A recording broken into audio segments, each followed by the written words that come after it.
우린 이미 당신 여권 조사 끝났습니다. 진짜 여권이 아니네요. 당신 여권은 위조된 게 틀림없습니다. 저 중국인들은 가짜 신분, 가짜 여권을 들고 입국하려 했습니다. 당신은 지금 당장 중국으로 추방입니다. 미국의 공항.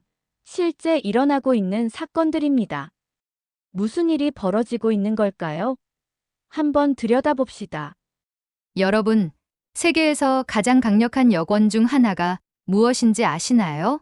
바로 한국 여권입니다. 단순한 신분증을 넘어 우리 여권은 신뢰와 기술력의 상징입니다. 192개국을 무비자로 입국할 수 있는 힘을 가진 한국 여권은 여행의 편리함을 넘어 대한민국이 세계적으로 인정받고 있다는 증거입니다. 한국 여권의 위상은 단순히 통계나 숫자로만 평가되지 않습니다. 국제사회는 한국 여권을 통해 대한민국의 안정성과 신뢰성을 인정하며 이는 각종 국제 협력과 외교의 기반이 되었습니다. 하지만 이런 신뢰를 악용하려는 시도가 중국인들로부터 급격히 늘어나고 있습니다. 우리 여권을 위조하고 악용하려는 사례가 증가하며 국제사회에 큰 우려를 낳고 있습니다. 현지에서 보낸 입국 심사관의 제보는 가히 충격적입니다. 지금부터 그의 생생한 이야기를 직접 들어볼까요? 안녕하세요.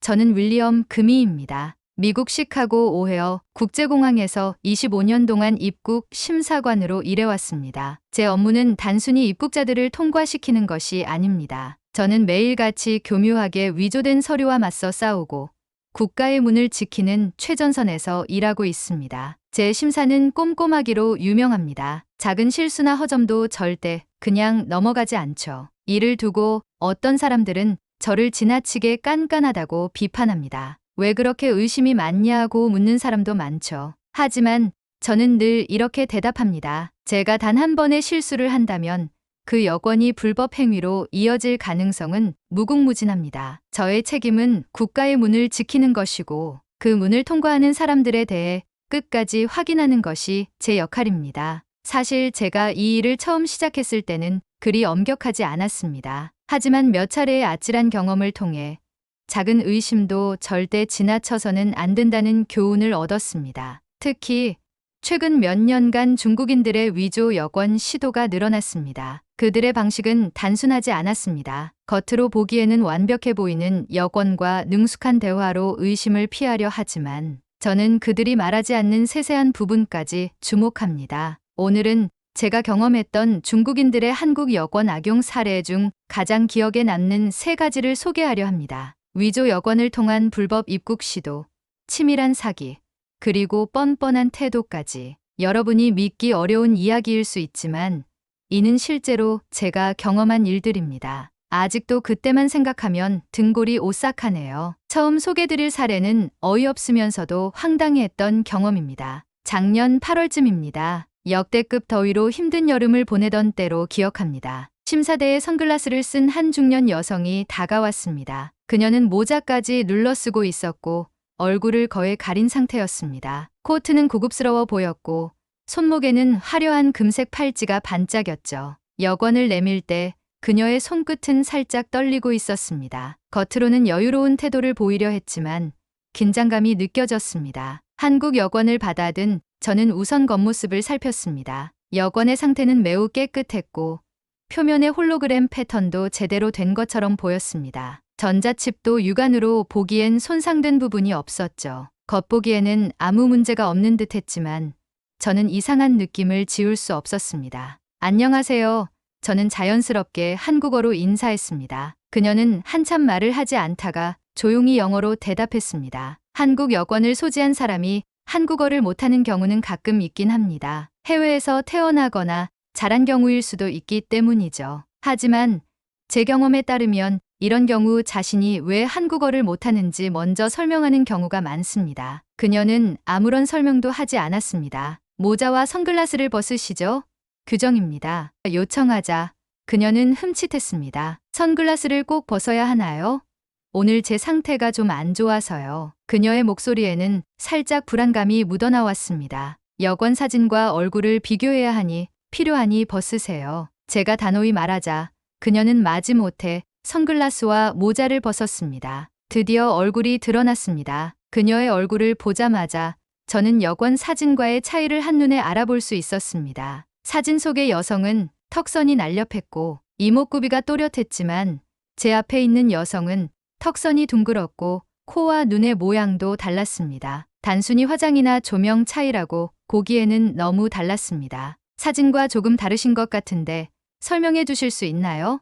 제가 묻자 그녀는 당황하며 손사래를 쳤습니다. 아, 제가 최근에 성형수술을 해서 그래요. 요즘 한국에서는 흔하잖아요.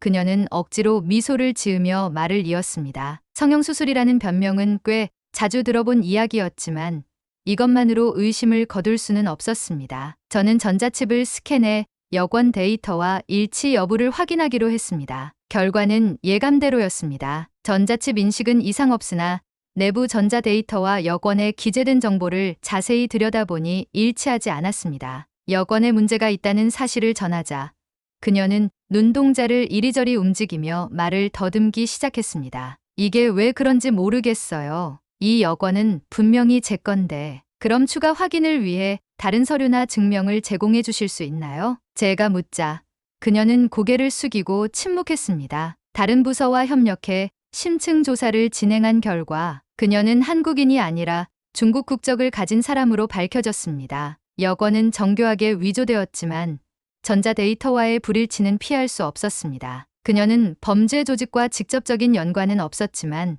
위조 여권을 사용해 불법 입국을 시도한 것으로 확인되었습니다. 저는 그날 그녀가 떠나간 뒤에도 그 순간이 머릿속을 떠나지 않았습니다. 선글라스를 벗을 때의 망설임, 모자를 벗은 후 드러난 표정, 그리고 거짓말을 할 때의 떨리는 목소리까지. 이는 단순히 한 사람의 이야기가 아니었습니다. 작은 여권 한 권이 가진 힘과 이를 악용하려는 시도가 얼마나 큰 문제를 야기할 수 있는지를 다시금 깨닫는 순간이었습니다. 두 번째 소개드릴 경험은 저의 15년 짬밥에서 빛을 본 사례였습니다. 그리고 동기들보다 빠른 진급을 할 수 있게 된 결정적 계기였죠. 21년도 가을, 그 해 중 공항 이용객 수가 정점을 찍을 때였죠. 그날도 어김없이 심사대를 지키고 있었습니다. 점심시간이 막 지난 오후 잘 다려진 셔츠와 슬랙스를 입은 한 젊은 남성이 심사대로 다가왔습니다. 표정은 자신감으로 가득 차 있었고 손에는 깨끗한 여권이 들려 있었습니다. 그는 차분히 여권을 내밀며 정중히 말했습니다. 미국 방문 목적이 무엇입니까? 출장입니다. 시카고에서 열리는 전자제품 박람회에 참석하려고요. 그의 목소리는 침착했고 태도는 지나칠 만큼 자연스러웠습니다. 여권을 받아들고 사진과 얼굴을 비교해 보니 정확히 일치했습니다. 여권의 외형 역시 흠잡을 데 없었고 전자칩도 정상적으로 작동했습니다. 저는 몇 가지 추가 질문을 던졌습니다. 미국은 처음 방문하십니까? 아니요.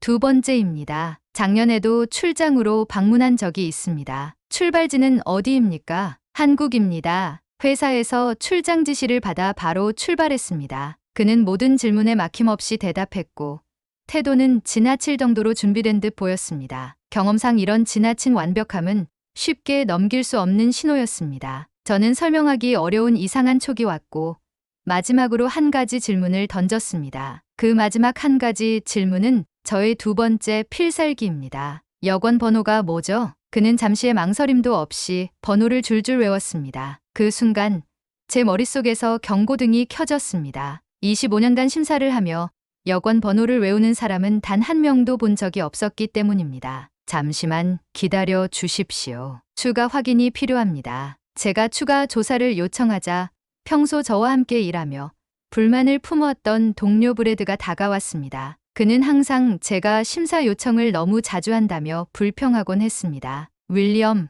이번에도 추가 조사를 해야 합니까?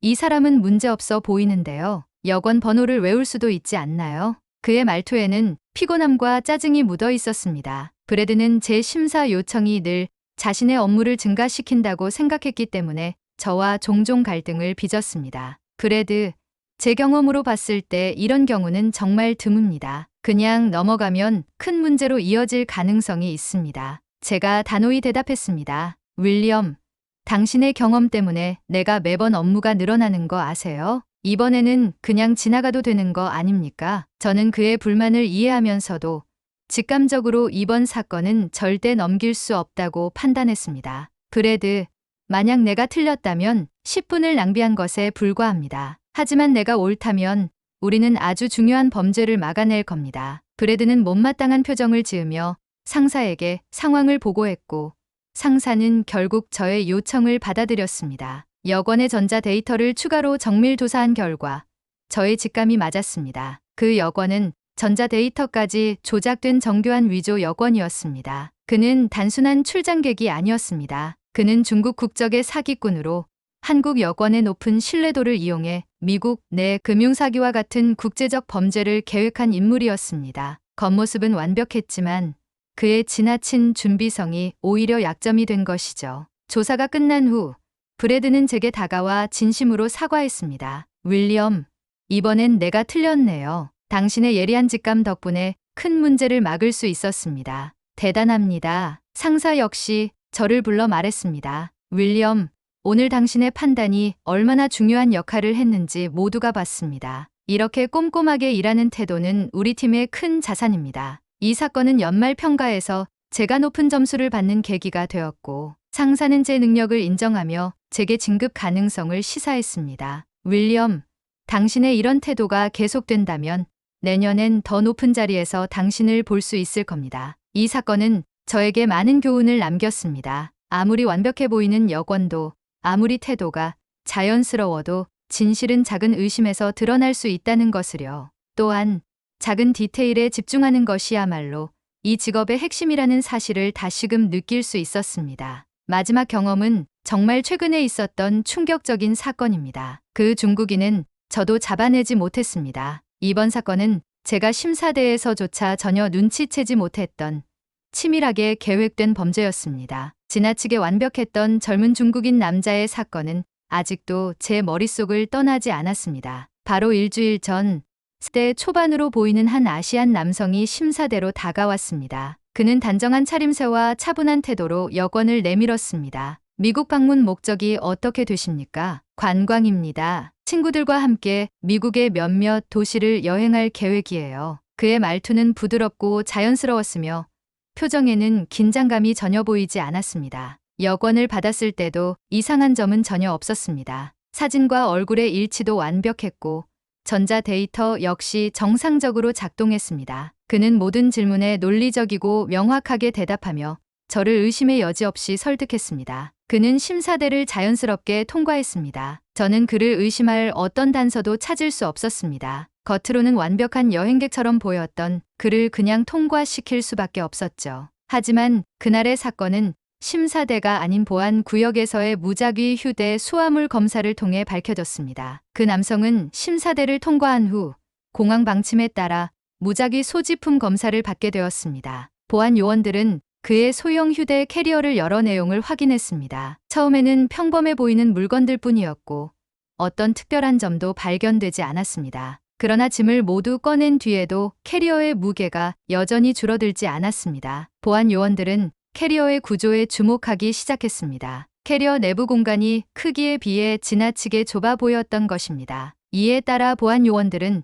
추가 조사를 위해 캐리어를 분해하기로 결정했습니다. 캐리어를 해체한 보안 요원들은 내부에 설치된 이중 구조를 발견했습니다. 가려진 천막을 뜯고 그 사이에는 특수 비닐로 감싸 숨겨져 있었고 비닐은 금속 탐지기를 우회할 수 있도록 설계된 것이었습니다. 비닐을 열었을 때 드러난 것은 바로 위조된 한국 여권 수십 개였습니다. 여권들은 겉모습만 정교한 것이 아니라 전자 데이터까지 조작된 상태였습니다. 이 정도 수준의 위조 여권은 진짜와 비교해도 구별하기 어려울 정도로 완벽했습니다. 보안 요원들은 즉시 이 사실을 상부에 보고했고 그 남성은 체포되었습니다. 그 남성은 단순한 관광객이 아니었습니다. 조사를 통해 그는 위조 여권 유통 조직의 브로커로 밝혀졌습니다. 그는 조직 내에서 위조 여권의 품질을 관리하고 이를 국제적으로 유통시키는 주요 인물이었습니다. 특히 이번에 발견된 위조 여권들은 단순히 불법 입국을 위한 것이 아니었습니다. 이 여권들은 인신매매,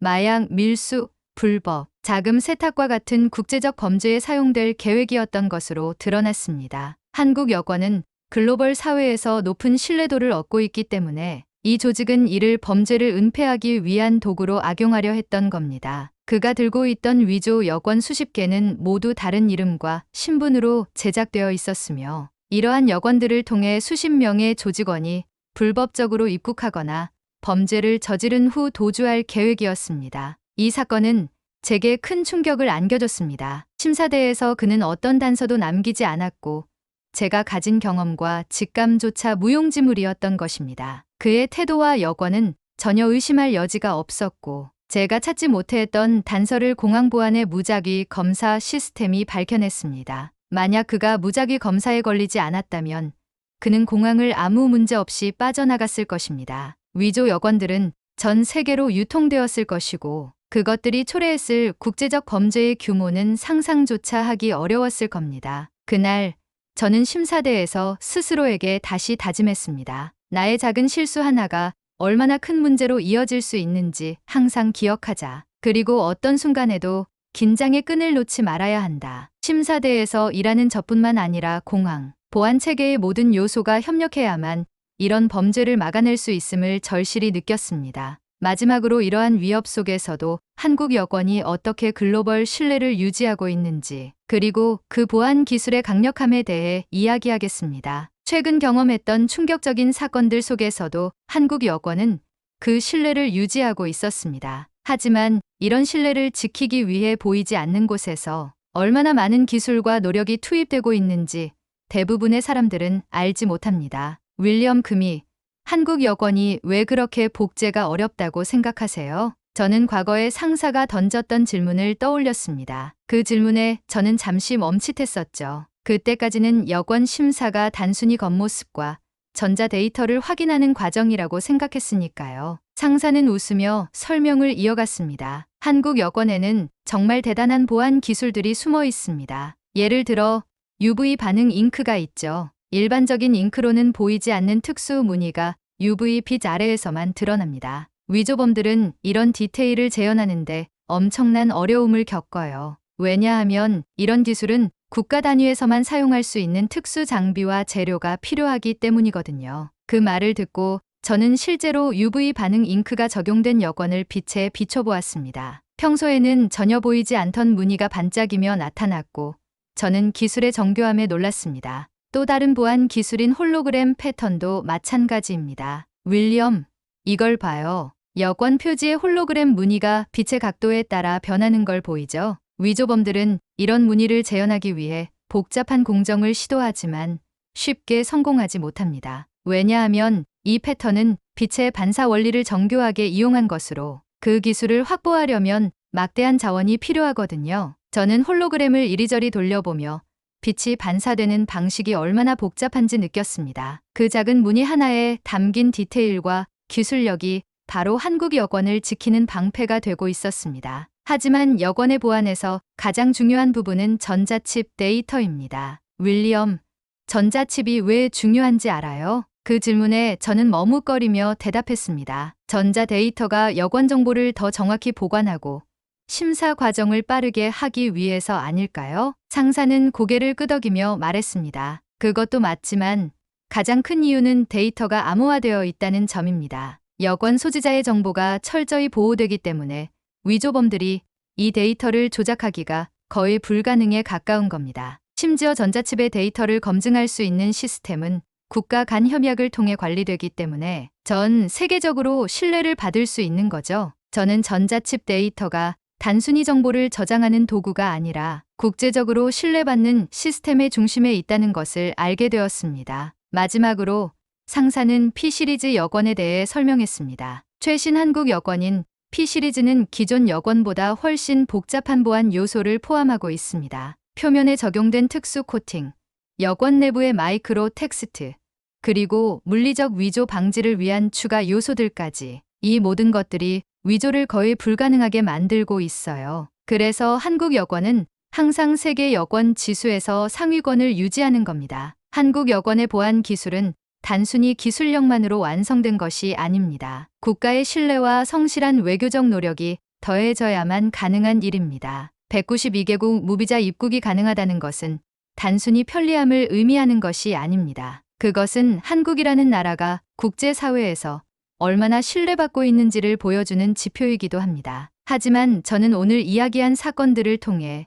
이런 신뢰가 유지되기 위해 얼마나 많은 노력이 필요하고 그것이 얼마나 쉽게 위협받을 수 있는지를 실감했습니다. 심사대에서의 작은 실수나 보안 체계의 작은 구멍이 거대한 범죄 조직에게 기회로 작용할 수 있습니다. 작은 의심도 절대 간과하지 마라. 이 교훈은 제가 매일 심사대에 서며 스스로에게 되뇌는 말입니다. 공항에서의 제 역할은 단순히 여권을 확인하는 것을 넘어 한국 여권의 신뢰를 지키는 데 기여하는 것입니다. 이제 여러분도 여권 한 권이 담고 있는 의미와 그것을 지키기 위해 얼마나 많은 기술과 노력이 필요한지 조금은 이해하셨을 겁니다. 한국 여권은 단순한 신분증이 아닙니다. 그것은 한 나라의 신뢰와 기술, 그리고 국민들의 국제적 가치를 상징하는 중요한 도구입니다. 오늘 제 이야기를 끝까지 들어주셔서 감사합니다. 여러분, 사연 어떠셨나요? 자랑스러운 대한민국입니다. 오늘 이야기가 마음에 와닿으셨다면 구독과 좋아요를 부탁드립니다. 더욱더 다양한 콘텐츠를 준비해 나가겠습니다. 시청해주셔서 감사합니다.